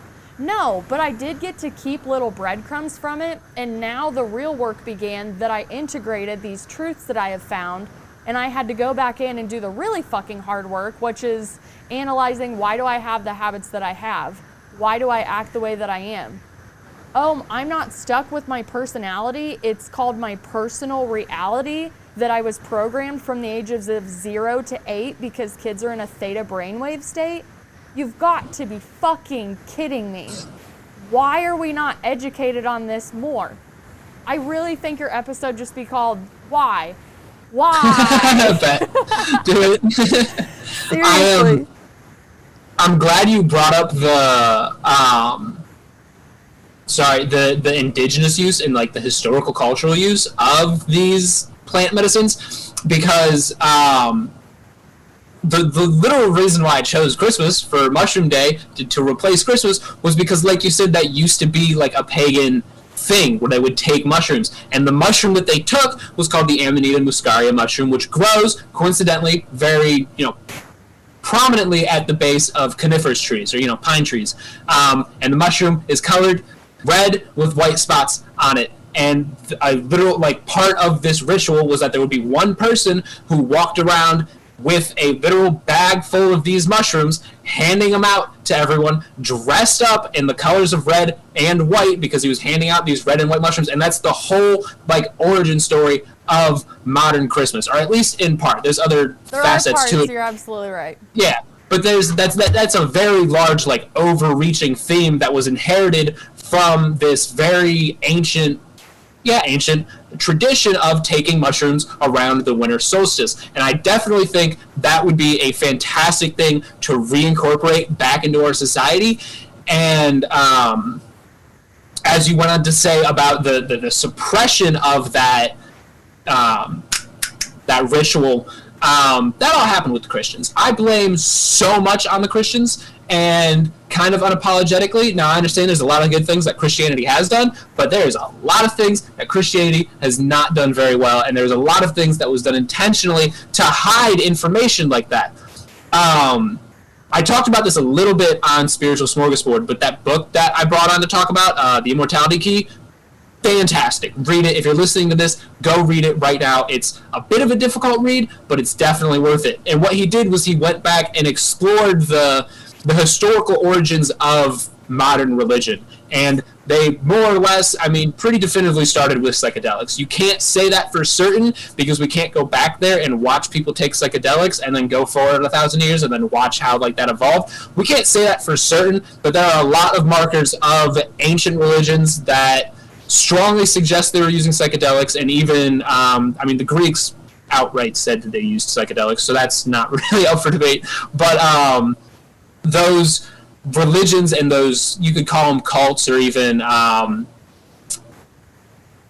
just rituals, were adapted by the Catholics or the Christians, and then watered down and completely stripped away all of that psychedelic and that real, conscious awakening facet of the rituals, and it became, what was church look like today? You sit in a massive fucking building and drone on chants that you're not even potentially paying attention to, with a bunch of other people chanting all the same shit, and you're drinking really shitty wine that's been watered down and is basically fucking grape juice, and you get this tasteless fucking cracker. And it is nothing reminiscent of even early Christian rituals, which would have mirrored or looked quite similar to the rituals that they inherited all of their practices from, which involved, some form of plant-based consumption. Whether or not it was actually psychedelic, there was plant medicine being used.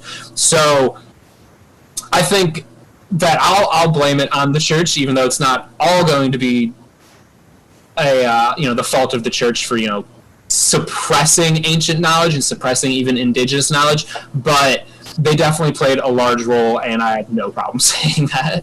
Yeah, and you have to always wonder who influenced them to do the things that they've done, because I think one of the things I quoted on that season somewhere, it's like, how many people do you have to kill before you're a mass murderer or you're a religious movement? and you don't get to be a serial killer and the guru. And if I said if you want to study the history of religion, you better just study the history of war, because the first things that they're going to go after are your beliefs and your history and your art. And you can study that just as far back as, I mean, Jesus Christ, what fucking Hitler did all the shit that they recovered from him, all the things that he took from people, the burning of the Library of Alexandria, even the derogatory statement of pagan, like how they were just the outsiders that refused to go to this church. Like, they were fine working with the natural moon cycles. They were fine with using the things from the earth because the things on the earth were compatible with our body. They didn't barter, trade. All of these things they seem so third world country to us, right? Like, there's a reason that it was that, and something did come in, whether it was corrupted, perverted humans doing this and realizing that they could go and utilize the masses for whatever their agenda is. But when you start, like, my first thing is, when I dropped out of college, I had just registered for a world religions class, and I was so fucking stoked to take it. But then I dropped out based on reasons we won't get into, and I was still so hungry to go back further than what the church I grew up in had told me, because I would ask questions that I was getting stonewalled on, and it was like, oh, well, all the answers are in the Bible, all the other books will send you to hell, like, basically is what you should say. So I started on Hinduism. How did that come about? What are their beliefs? Why did they believe that way? How could I actually believe that people outside of this faith, like my faith, is like, well, if you don't believe this box of information, well, you have the chance of going to hell. Do not deny your maker. Well, who's my maker? How do you know that that's my maker? Why don't I go and I'm going to go investigate. I believe that I'm protected enough from my original source, even though I still have questions. If you ask me my beliefs, they still change all the time based on the research. But it's just like, when are y'all going to wake up and realize that the things that you've been taught have a lot more to do with traumas that you've experienced, indoctrination, and generational traumas that have been passed down over and over and over? Because don't forget to tap into your generational gifts. Everyone's so focused on healing the generational trauma. Don't fucking forget that your ancestors were powerful. And they might not be living in the society and the technological advancements that we have today, but they fucking knew something, and they were hooked up to something better than us. And you're going to have to give them credit for that, because you can actually prove that in yourself. It's going to cause you to break your illusions. It's going to cause you to suffer a little more, honestly, because when you open your eyes, you see the suffering of the world more. You see through the facades of every fucking buddy. And that's why a lot of people just go into vows of silence and hide in a fucking cave somewhere, and they go, I'm fucking good, okay? I'm actually just going to sit over here with my fucking tea and my herbs and my mushrooms, and I'm fucking good. I'm not going to go join a movement and try to change the fucking world, because I see, and I see you, and I love you, but I'm taking a step back from being in this race that I was told, this is the way, this is the way, this is the way. And if that's the way, they're the wrong way. And if you're not with us, you're against us. And any of these things that are so fucking divisive in all of us, it's despicable to me. How divisive everything's come, and how everything is pitted against us to then pit us against each other. It's fucking stupid. Go take some mushrooms and find your fucking self, please. So I absolutely agree with everything that you said about getting, encouraging people to get back to kind of our ancestral and our spiritual roots to, become a more collectively conscious society about how we are participating. And if you want to, understand more about psychedelics and how you could potentially use psychedelics to achieve something like that, I am trying to make myself a good resource for that. We're growing very slowly, but I post relatively frequently to YouTube, and I post a bit more frequently to TikTok, but both of those accounts are Vinny Bag of Donuts. I think on TikTok it's actually at Bag O Donuts, and on YouTube it is, I think, the Bag O Donuts. At either rate, the links will be available for Cheyenne's podcast. I am certain of it. And right now, YouTube's growing a little bit more slowly, so if you do me a favor of going to YouTube first and then checking out TikTok, because there's quite a bit more content there, but the stuff on YouTube is a lot more in-depth and much more longer form, and I'm starting to do that a lot more frequently, so there will be more episodes coming up and more videos coming up over there that you can use to educate yourself on psychedelics, and then use as a branching off point to, of course, do your own research and independent study about these compounds and how you can use them. Yeah, I have learned so much from you just from TikTok alone. Now I do need to go check out your YouTube channel. I will say that absolutely. I need to do that. We'll share likes, right? Sure. But I really do think that you're a supremely valuable resource, and spreading the responsibility along with the medicine is 100% what you should get out of anything that you're trying to research, but especially with anything that's going to alter your mind. Absolutely. You have to be conscious of the fact, or conscientious, I should say, of the fact that you're altering chemicals in your brain. So yeah, these are immensely very, powerful very compounds. Yeah. Like don't go fucking balls deep. Like, we're not telling you to do that, but like, do your own research. And absolutely. Yeah, I think you're a valuable source. I love having you on the show. I loved your episode that you did on Spiritual Smorgasbord. I highly recommend you go listen to that too, because you always blow my mind, and you have such a great cadence and delivery and everything. So, you know, whenever you want to come back on the show, just know you always have a place here to let us ramble off for a couple hours. But, okay, I'm so excited to show you this. So, there is a guy who does mashups on YouTube. It's William Moranci, Maranci, I think is what it's called. And Vitality Exposed is going to bring us a mashup track of Deftones' Change in the House of Flies with Britney Spears' Toxic. Wait, I might have heard this already, but okay, play it. Fuck it. I actually think I might have seen a clip of this, but yeah, do it. Because I'm so down for this track right now, and I'm like, thank you, William, so much for making this. I will link it below so you can hear the whole thing, and if you do want to hear or get on any of Vinny's social media or even his Gmail, I have it like literally click the episode link right under the description. There's all your access to Vinny. So thank you again so much for coming on. I've had such a fucking blast on this episode, and I cannot wait to just collaborate more with you. Absolutely. It's always fun. I'll make sure that I come back. You better. I really hope you enjoy this, though. There's no escape. I can't wait. I need a hit. Baby, give me it. You're dangerous. I'm loving it. The taste of